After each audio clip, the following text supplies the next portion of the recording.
Amém, irmãos. Bom dia. É, Irmãos, tem lugar aqui na frente, se os irmãos quiserem aproximar mais. Vamos ler dois versículos. Primeiro lá em Gênesis, capítulo 2. Tá bom aí, Tiago? Vamos abrir Gênesis, capítulo 2, versículo 7.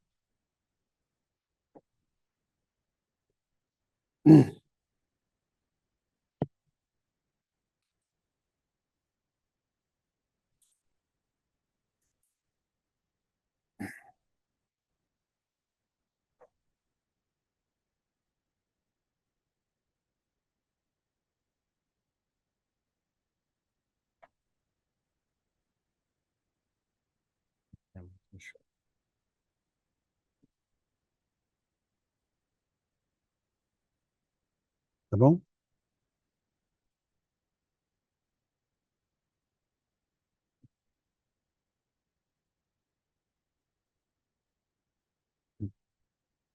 Som, som. Ok? Gênesis capítulo 2, versículo 7. Então formou o Senhor Deus ao homem do pó da terra e lhe soprou nas narinas o fôlego de vida. E o homem passou a ser alma vivente. Agora, Tessalonicenses, 1 Tessalonicenses, capítulo 5, versículo 23.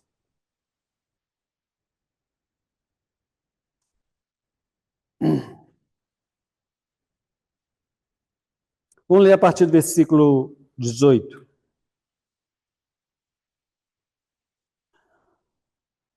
Desculpa, irmão, a partir do...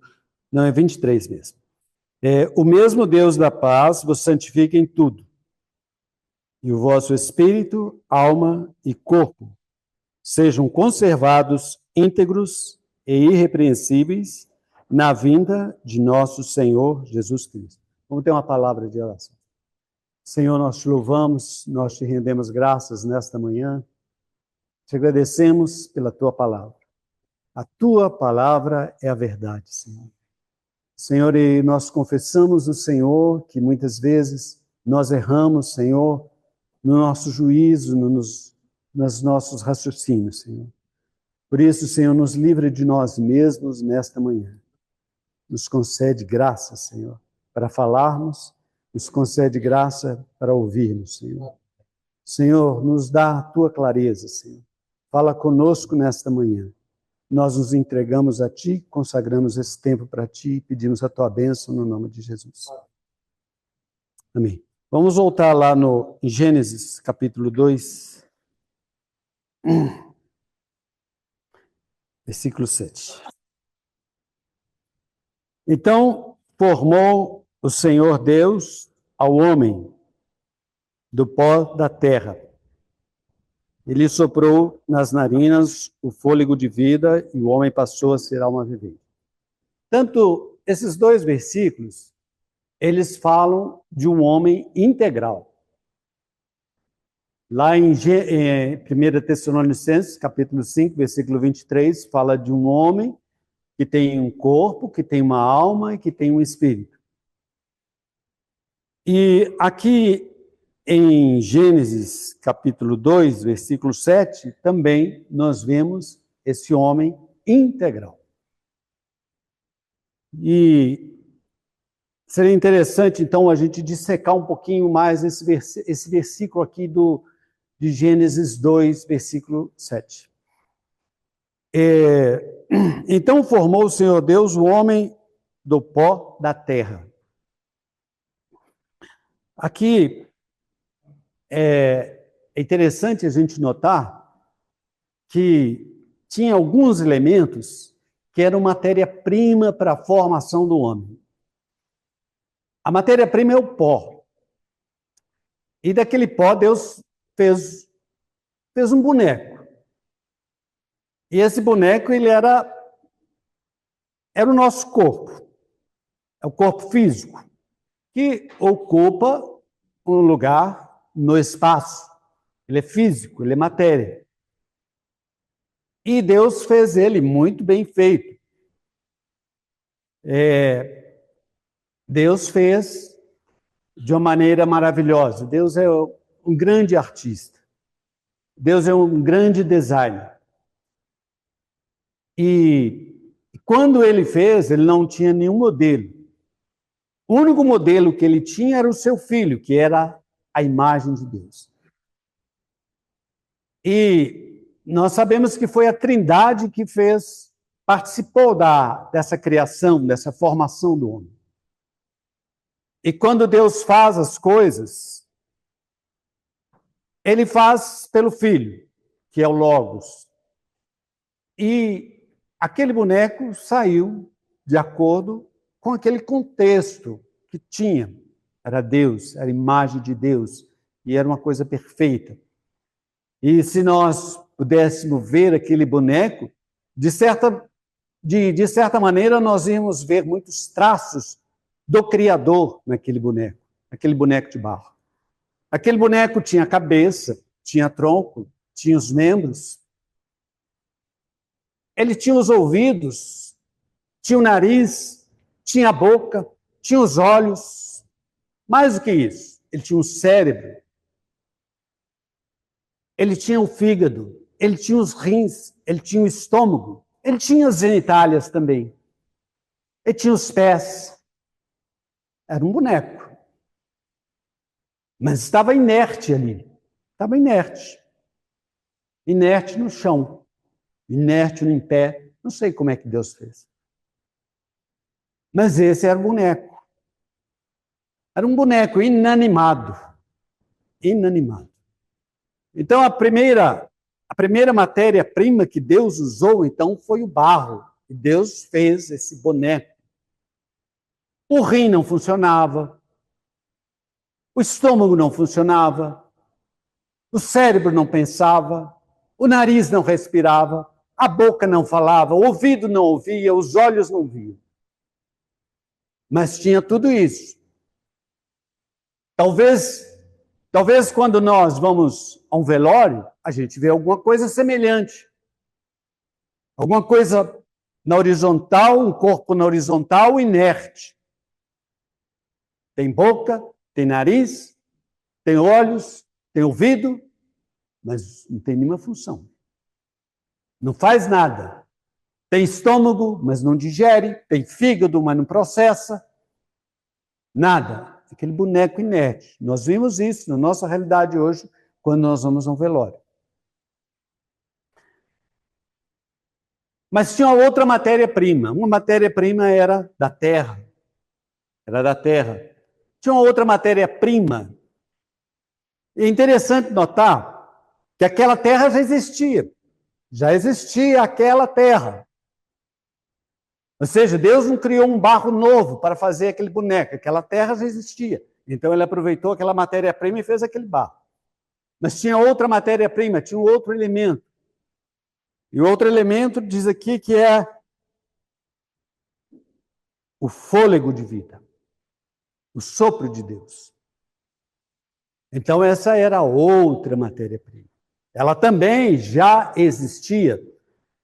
O fôlego. Ele procedia de Deus. Podemos dizer que era celeste, era de Deus, era divino. Era outra matéria-prima. Era o fôlego de vida. Um era da terra, o outro era do céu. Um era terreno e o outro era divino. Então Deus soprou esse fôlego nas narinas daquele boneco inerte de barro. E de repente, como diz alguns comentaristas, aquele sopro foi como um raio do céu sobre aquele boneco. E de repente aquele boneco se tornou alma vivente. De repente o fígado começou a funcionar. O estômago começou a funcionar. Os rins começaram a funcionar. O cérebro passou a pensar. O nariz começou a cheirar. A língua começou a ter paladar e falar. Os ouvidos ouvir, os olhos enxergar. O que aconteceu? O homem se tornou alma vivente. Então, é muito interessante esse quadro. Muito interessante. Interessantíssimo. Como que nós aprendemos?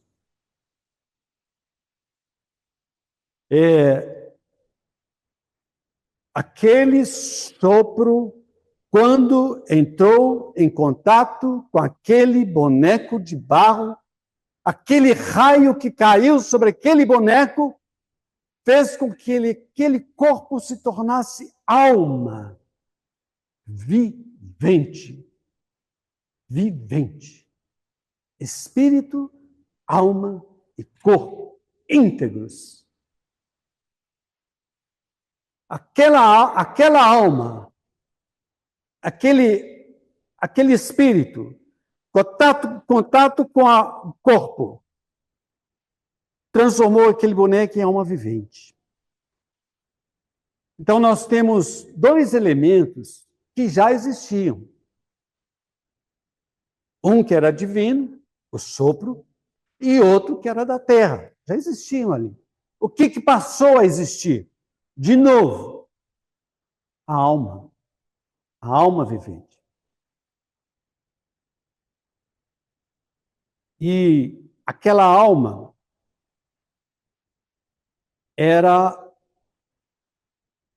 não era algo visível. Também não era algo parecido com material. Ela não ocupava espaço, mas ela estava ali presente. Presente no homem. Aonde exatamente no homem? No cérebro? Acredito que não, porque muitos neurocirurgiões já abriram o cérebro e não encontraram a alma lá. No coração? Também acredito que não. Porque muitos cirurgiões abriram o coração e não encontraram a alma lá. Aonde que está a alma? Esse é o grande problema nosso, às vezes. Porque a gente não consegue. Aonde é que eu estou?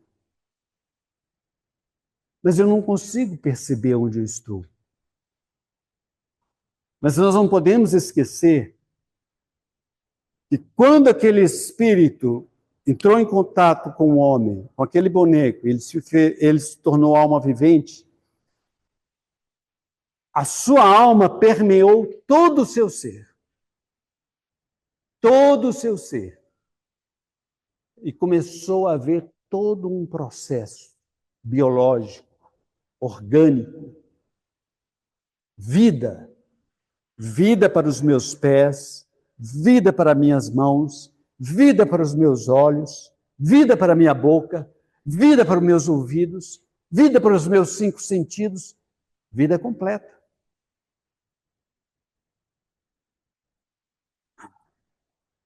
A essência do homem, a gente pode perceber por esse texto aqui de Gênesis capítulo 2, versículo 7, a essência do homem é a sua alma. Ela é imaterial.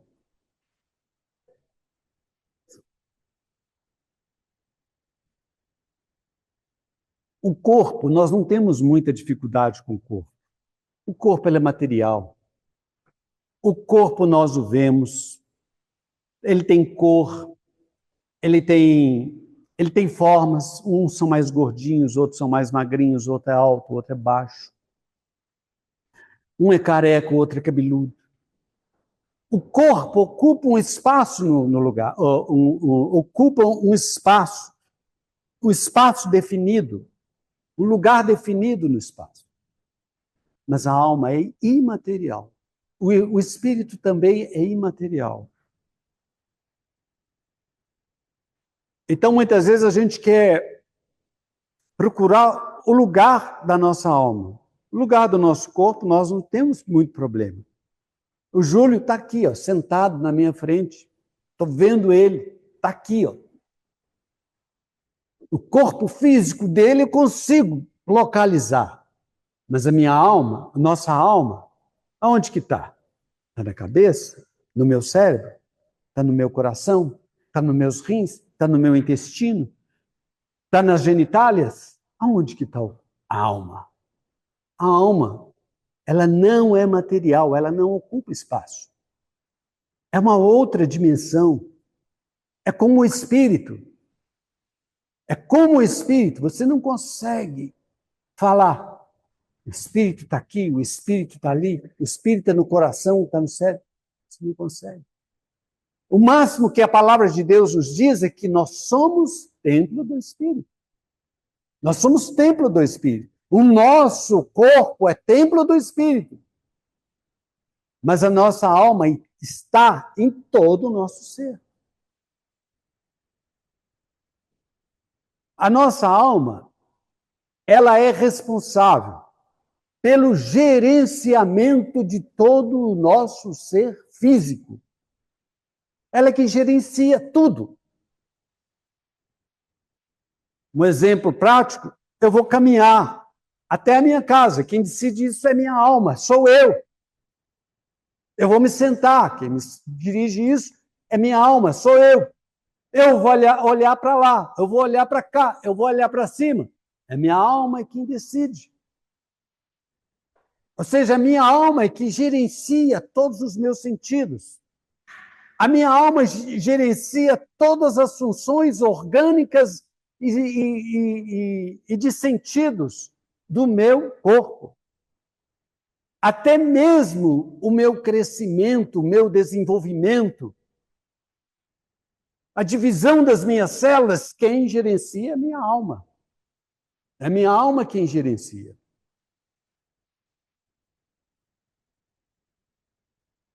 E quando nós vemos um boneco, ou mesmo no velório, aquele corpo,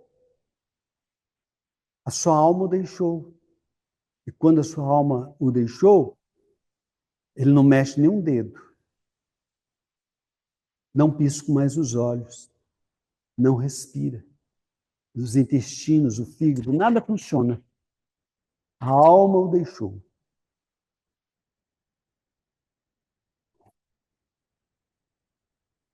Então, a nossa alma é quem gerencia todo o nosso corpo. Lá em Hebreus, capítulo 4, versículo 12, fala da divisão da alma e do espírito. Mas a divisão do corpo da alma também é difícil. Não é uma coisa muito simples de ser feita. Ela é complexa. Se eu piso, se pisam no meu, se eu trupico e machuco o dedo do pé, ou como o Tiago machucou o dedo da mão, a sua alma sente.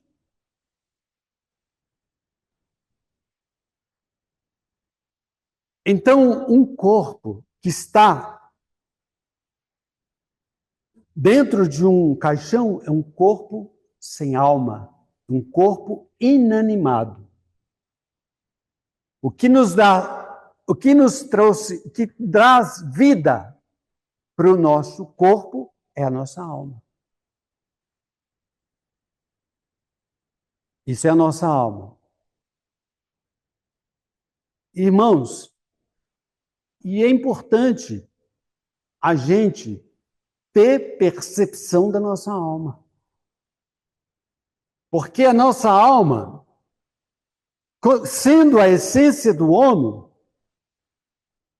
é que vai definir se nós somos pessoas terrenas ou somos pessoas celestiais.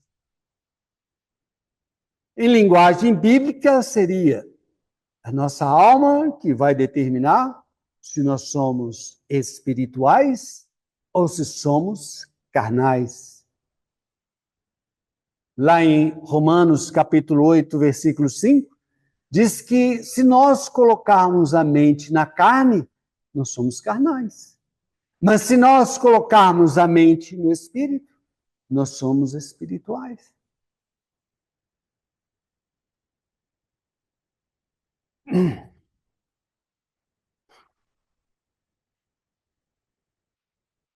Mas qual a diferença que existe até esse ponto aqui, nosso para com o animal? O animal também tem uns sentidos. Ele ouve, ele tem paladar, ele tem olfato, ele tem visão e provavelmente ele tem tato também. Provavelmente ele tem 5 sentidos. E a Bíblia fala que ele tem alma também. Ele também recebeu o fôlego de vida.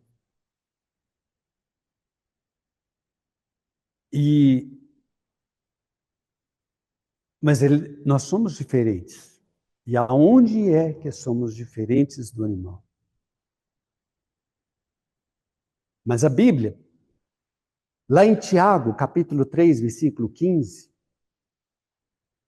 às vezes nos compara como animais. Vamos abrir? Tiago.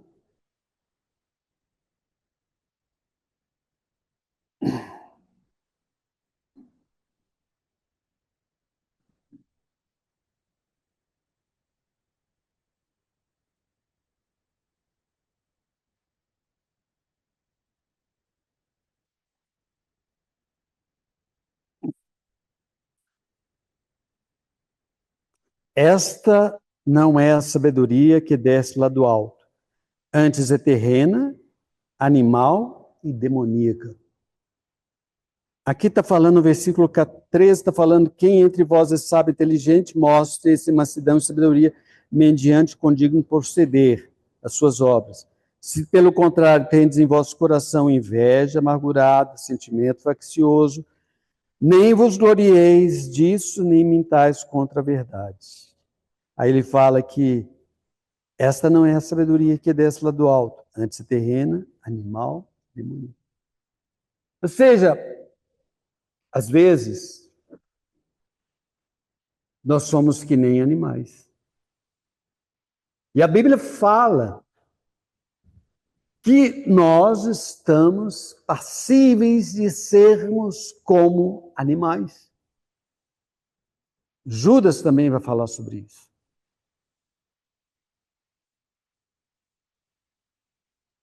Bom, irmãos, mas é importante a gente perceber a nossa alma. A gente tem uma percepção muito grande do nosso corpo. Se o nosso corpo dói, se o nosso corpo está com febre, se o nosso corpo está cansado. A gente tem uma percepção fácil, acessível do nosso corpo. Da nossa alma, muitas vezes ela passa desapercebida. Caímos tanto no automático que nós não a percebemos. E é importante a gente também gerenciá-la. Ela está gerenciando o nosso corpo. E aí nós devemos tomar cuidado. Porque o nosso corpo, ele tem necessidades biológicas, tem desejos, tem apetites. Ele tem fome, ele se sente cansado, ele tem sede. Ele tem fome de sexo, tem concupiscência.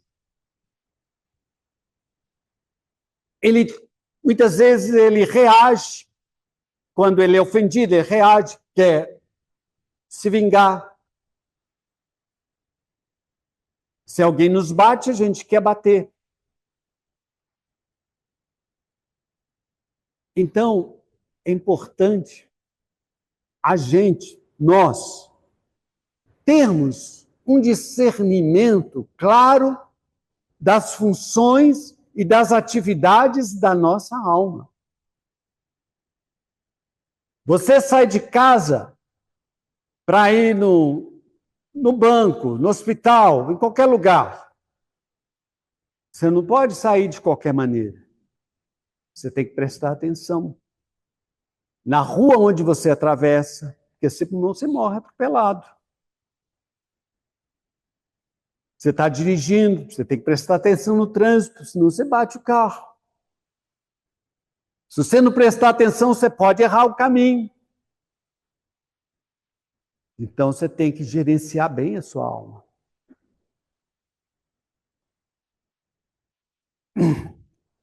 Então, irmãos, é importante a gente perceber. A nossa alma também, além disso, ela tem algumas coisas mais profundas. Ela, por exemplo, tem memória. Nós podemos imaginar as coisas. Imaginação é uma coisa própria do cérebro.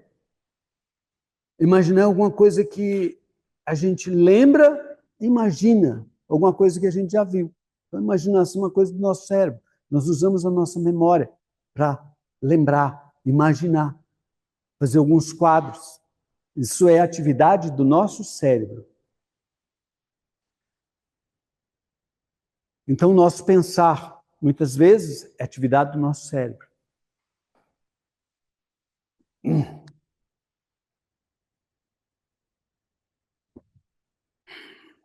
Mas, irmãos, nós temos também o outro elemento dentro de nós, que é espírito, que é divino, que é de Deus, que foi soprado.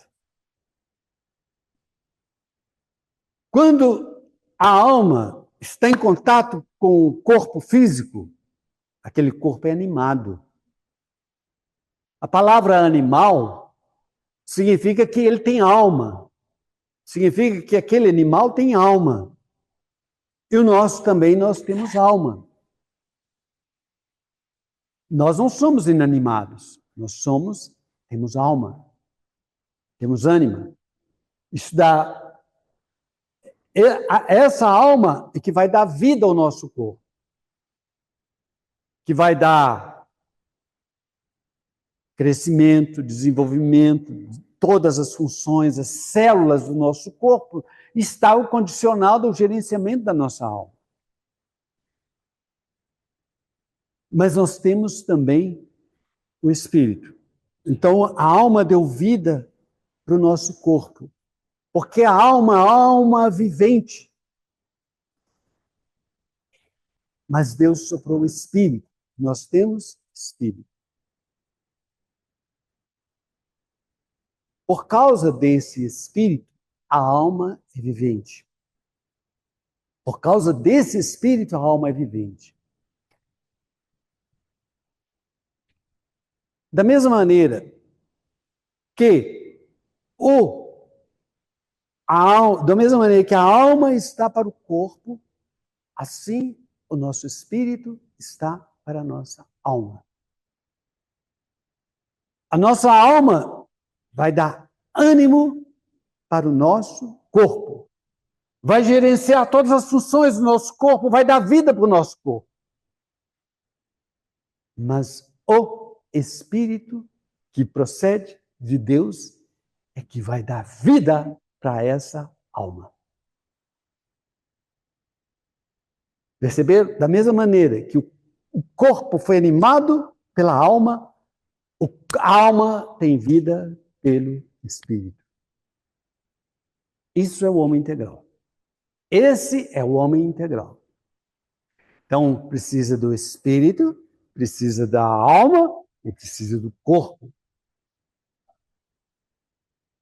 Só que esse espírito, além de trazer vida para a alma, ele tem outras funções. Tem outras funções. Nesse espírito, é por ele que nós temos comunhão com Deus. falamos com Deus, Deus fala conosco, tem um contato com Deus.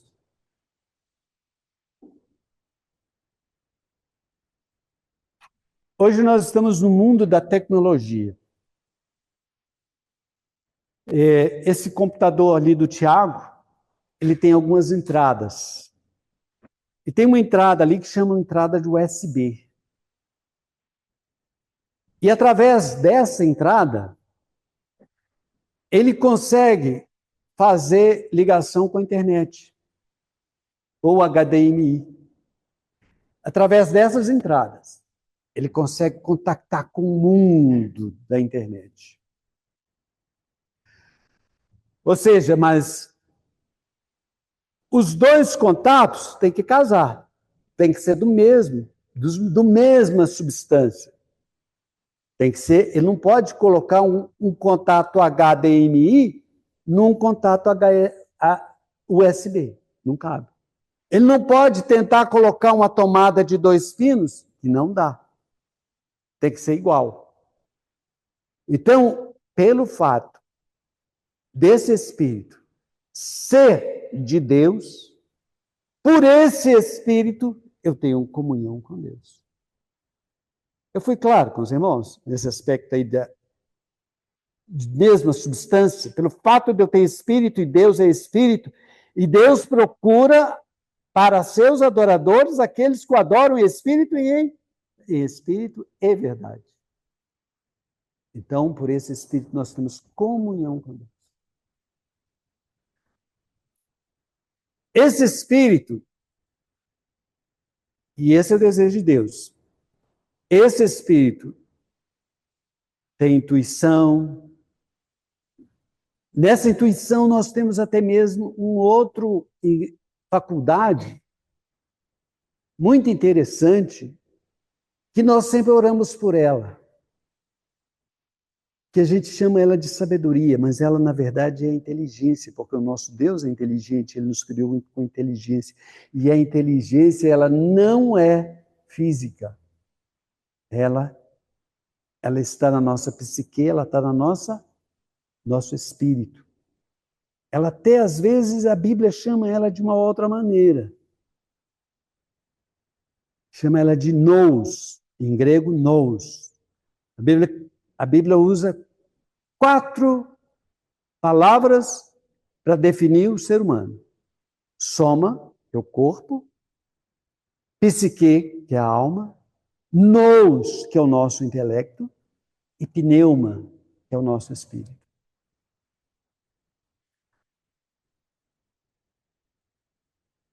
E Deus está muito relacionado com esses 2 últimos, ou com esses 3 últimos, psique, nous e pneuma. Mas ainda a gente não chegou no pneuma.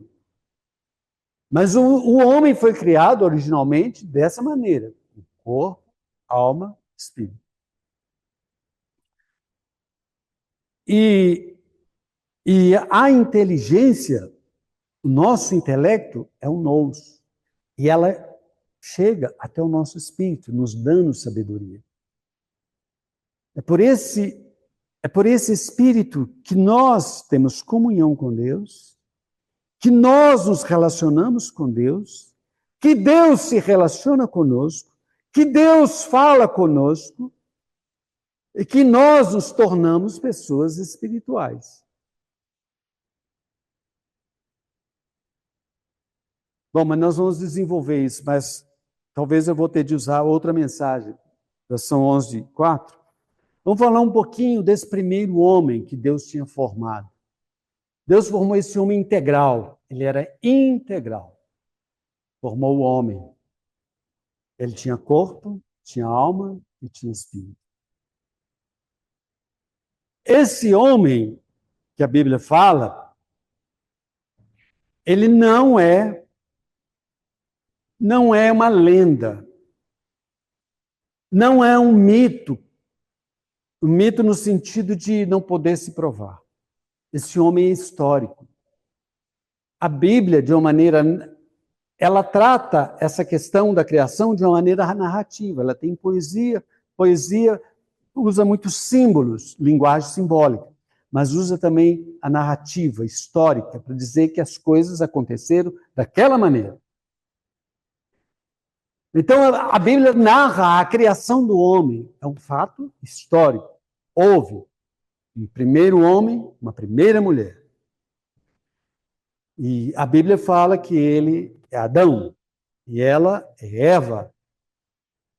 E que a Eva foi tirada da costela de Adão.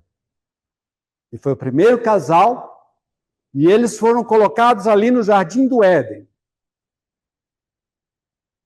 E ali naquele lugar, eles eram pessoas plenas, homens plenos, casal pleno.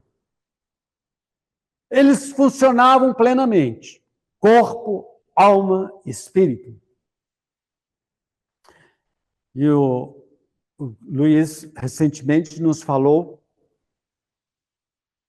do seu cotidiano ali, daquele casal, que eles eram tão cheios de glória que eles nem se percebiam que estavam nus. Né? Lembra que o irmão compartilhou isso conosco amanhã? E esse Adão, ele é bem diferente de nós. Não fisicamente. Provavelmente nós somos iguaizinhos a ele fisicamente. Mas ele foi criado provavelmente uns 6.000 anos atrás. E desde que ele foi criado, aconteceram muitas coisas. Houve a queda, houve o dilúvio, houve a Torre de Babel, houve a divisão dos povos nas terras, e houve muitas guerras, muitas coisas, muito pecado, e o homem foi se degradando, degradando, degradando. Então, para dizer que nós somos iguais ao homem, o primeiro homem, não é verdade. É como uma luz, é como uma luz que clareia em lugar escuro. Quando você está pertinho dela, é muita luz. Mas você vai distanciando, aquela luz vai diminuindo. Ou seja, o homem, quando ele foi formado por Deus, ele era um homem muito capaz. Nós temos aqui hoje muitos profissionais, pessoas estudadas, engenheiros, dentistas, médicos, né? Vários profissionais. Por exemplo, o Júlio é dentista. Ele é capaz de falar para nós como é que chama o dente lá de trás, como é que chama esse dente aqui da frente, o que é isso aqui. É capaz de falar todos os membros, talvez, da nossa cabeça. Né? Não é isso, Júlio? Isso é porque ele estudou, ele se dedicou muito tempo. Mas Adão não precisou de ir na escola. E ele foi capaz de dar nome a todos os bichos. Ele foi capaz de dar nome a todos os bichos. Não somente de todos os bichos, mas de todas as árvores, de todas as árvores frutíferas, de ervas daninhas, gramíneas, aves do céu, provavelmente até os peixes. Ele deu nome. Parece coisa pequena, né? É pequeno, Júlio, aprender todos os nomes da cabeça? Adão sabia. Uma vez eu era ainda jovem, meu pai morava tinha uma fazenda, e eu fui lá ver ele, e ele saiu comigo para rodar pela roça dele, ele gostava muito de passear com a gente pela roça. E ele era capaz de falar o nome de cada árvore. Árvore que nem era de frutífera, mas cada árvore sabia o nome. Esse era Adão. Sabia tudo. Tudo. E mais alguma coisa. Ele sabia agricultura. Sabia tudo. Esse era o Adão. Não era uma coisa pequena.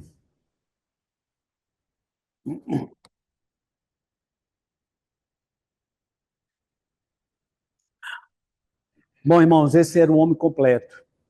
E além disso, ele tinha uma relação boa com a mulher dele e também tinha uma relação boa com Deus.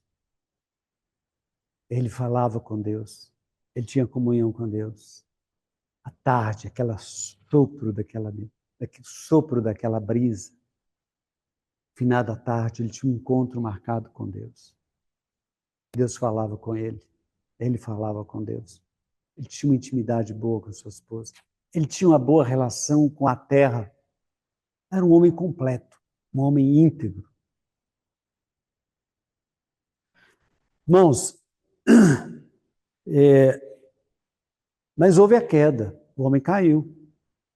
E a queda trouxe um grande prejuízo para a humanidade. Mas não pense que é uma coisa que não estava no plano de Deus. Estava sim no plano de Deus. Deus já sabia, Deus já tinha pré-estabelecido que seu filho iria derramar o seu sangue, e a cruz já era conhecida antes da fundação do mundo. Mas Deus tinha falado com ele, colocou ele ali no jardim do Éden, deu uma ordem para ele que de toda a árvore do jardim ele poderia comer livremente, mas menos a árvore do conhecimento do bem e do mal, que no dia que dela comesse, ele morreria. E aconteceu que ele comeu da árvore do conhecimento do bem e do mal e morreu. Será que morreu mesmo, irmãos? É uma grande dúvida, às vezes, que nós temos. Eu não vejo Adão morrendo. Ele viveu mais 930 e poucos anos. 900 e... Eu sei que Matusalém viveu 969. 936. 969 foi Matusalém. Adão é que eu não me lembro. 935. Viveu mais 935. Ele morreu ou não morreu? Né? Vamos ver Vamos ver alguma coisa sobre a morte. Vamos abrir Gênesis. Gênesis, capítulo 35.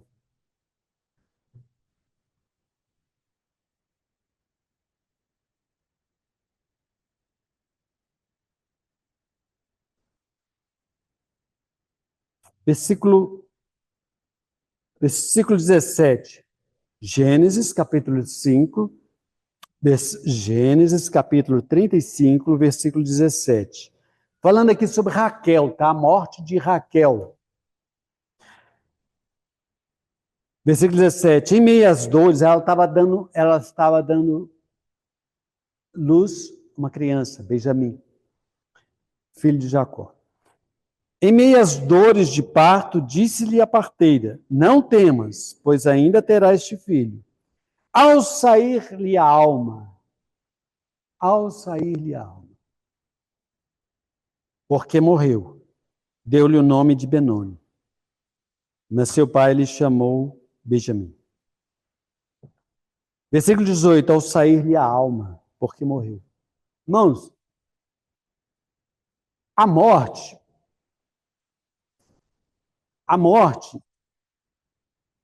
não é, de acordo com a Bíblia, a morte não significa a pessoa deixar de existir. Não existe isso. O que é desintegrado é o nosso corpo. Ele se desintegra. Mas como nós vimos, a essência do ser humano é a sua alma. Tá? A sua alma. E essa alma, como nós vimos, ela é imaterial, ela não ocupa espaço, ela não é como um corpo físico, como a matéria que ocupa um espaço. Eu acredito ela ser da mesma substância do espírito. Ela é uma substância imaterial, uma outra dimensão, uma outra existência, que às vezes a gente tem dificuldade. Mas aqui diz que a alma saiu do corpo de Raquel, porque ela morreu. morreu. A alma saiu e o corpo virou pó. Lá em 1 Samuel, uma passagem às vezes difícil, capítulo 28.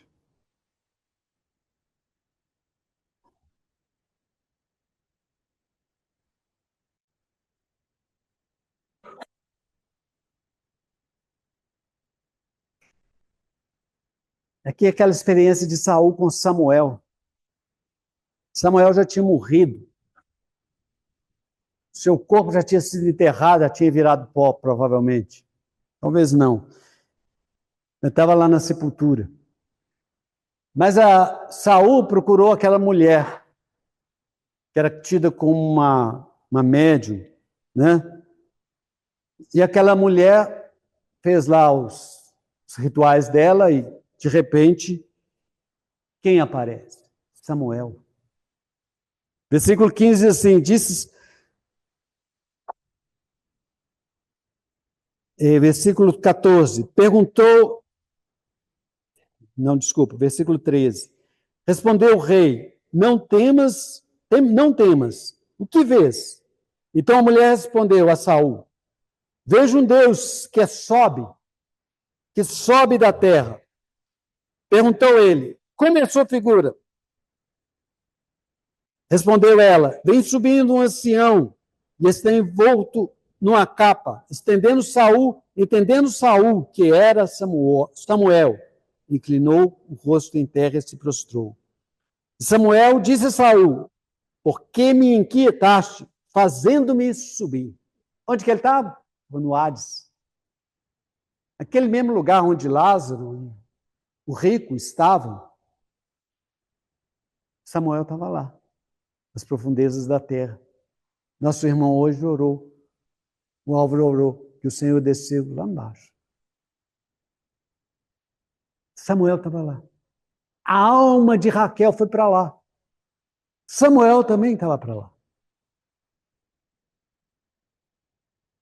E se a gente for lá se a gente passar pela Bíblia, nós vamos ver a situação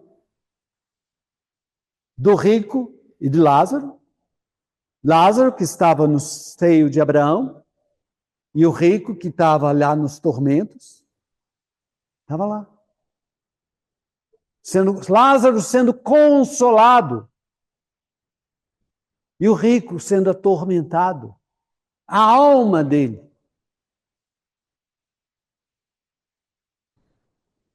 E quando a gente chega lá em Apocalipse, capítulo 6, na quinta trombeta, a gente vê que as almas. Vamos ver lá? Apocalipse, capítulo 6.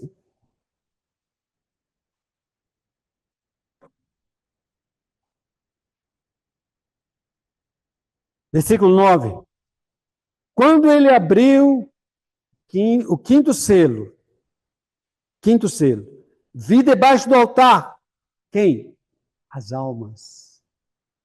As almas daqueles que tinham sido mortos.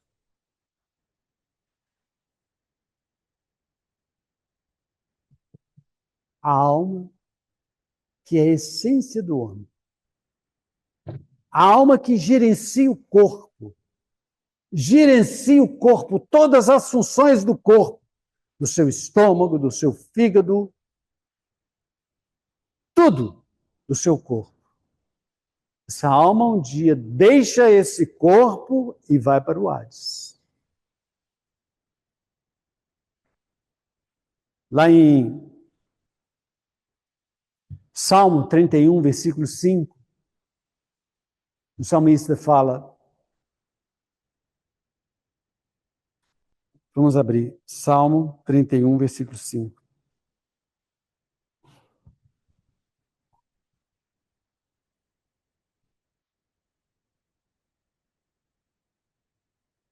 Nas tuas mãos entrego o meu espírito. Lá em Eclesiastes, capítulo 12, versículo 7, fala que quando a pessoa morre, seu corpo volta para o pó, mas o espírito volta para Deus. Lá no Calvário, tinha duas pessoas junto com o Senhor sendo crucificadas. Uma deles era um ladrão. Dois eram ladrões. Mas um se arrependeu. E ele falou para o Senhor: lembra-te de mim quando entrares no teu reino. E o Senhor falou: hoje mesmo estarás comigo no paraíso. O seu corpo ficou pendurado na cruz do Calvário. Mas a sua alma certamente foi lá para o lugar onde Lázaro estava. E ali o Senhor era com ele. Hoje mesmo estarás comigo no paraíso. Os saduceus, eles não criam na ressurreição. E às vezes os gregos também não criam. E às vezes nós também temos dificuldade de crer. Mas eu vou mostrar para os irmãos que têm dificuldade de crer na ressurreição que a ressurreição ela é necessária. E graças ao Senhor. Aqueles dois ladrões que foram crucificados com o Senhor Jesus,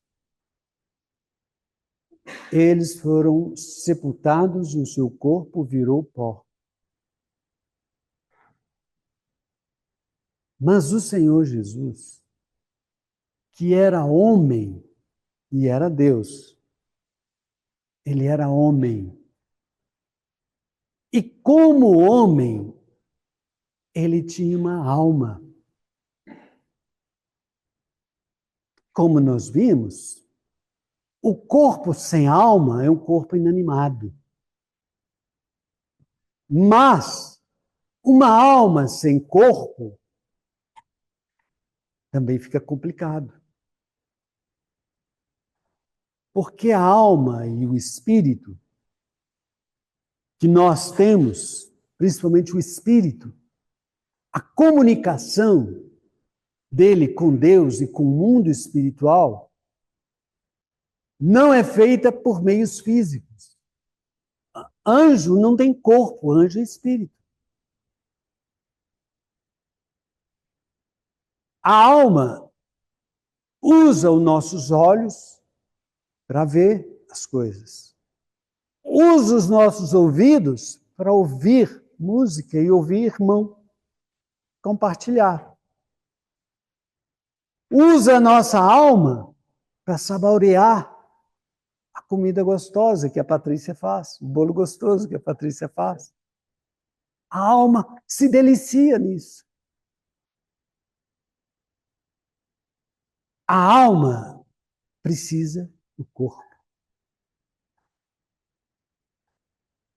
A alma precisa do corpo. Por isso, o Senhor Jesus, como homem, ressuscitou.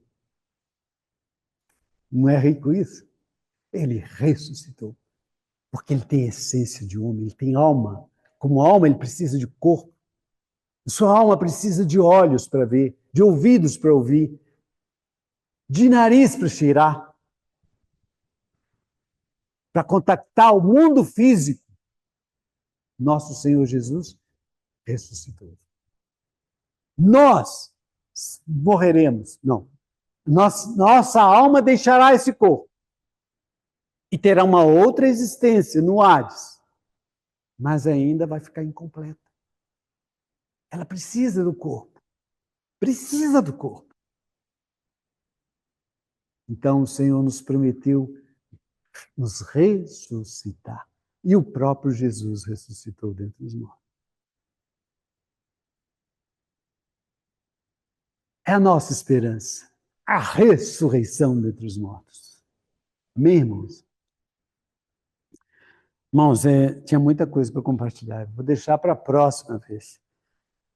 Ainda nós não chegamos nem à metade ainda do que eu tinha para compartilhar. Porque tem que chegar lá em Tessalonicenses. E ainda o homem ainda está caído, tá? O homem ainda não nasceu de novo. E a questão de nascer de novo, ela é maravilhosa. Ela é tremenda. Só vou dar um gostinho dos irmãos. O que aconteceu conosco é lindo, é maravilhoso, é real. É real. É tremendo. Nós somos regenerados. Nós não deixamos de existir porque Adão pecou, mas nós experimentamos a morte. Porque o que dava vida era aquele espírito que foi soprado. E aquele espírito que dava vida para a alma, que trazia vivacidade para o corpo, aquele espírito tornou-se sem função, deixou de contactar a fonte. É como se fosse apenas uma parte da tomada da USB. Você tem o macho e tem a fêmea. O nosso espírito foi desplugado, saiu do plug, tornou-se sem função. Aí nós arrumamos problema de doença, nós arrumamos problema de pecado, nós arrumamos problema de violência, nós arrumamos problema de depressão, nós arrumamos problema de medo. É tanta coisa ruim que esse desplugue fez com a nossa alma e trouxe doença para o nosso corpo. Então, mas nós somos regenerados. Regenerados do nosso espírito. Plugados novamente. Plugados, irmãos. Não foi uma coisa pequena que aconteceu conosco. Foi uma coisa tremenda. Tremenda. Fomos plugados de novo. Plugados no Deus vivo. Quando os saduceus, que não criam na ressurreição, eles eram materialistas. Como é materialista o mundo de hoje? Era exatamente como eram os saduceus. Morreu, acabou. Não, não acabou. A sua alma é que peca. A alma que pecar, o Senhor vai cuidar dela. Essa também morrerá. A alma é que precisa ser transformada. Precisa ser renovada. Precisa voltar para o espírito e se tornar uma alma espiritual. E isso é uma verdade. Irmãos, mas o nosso tempo acabou.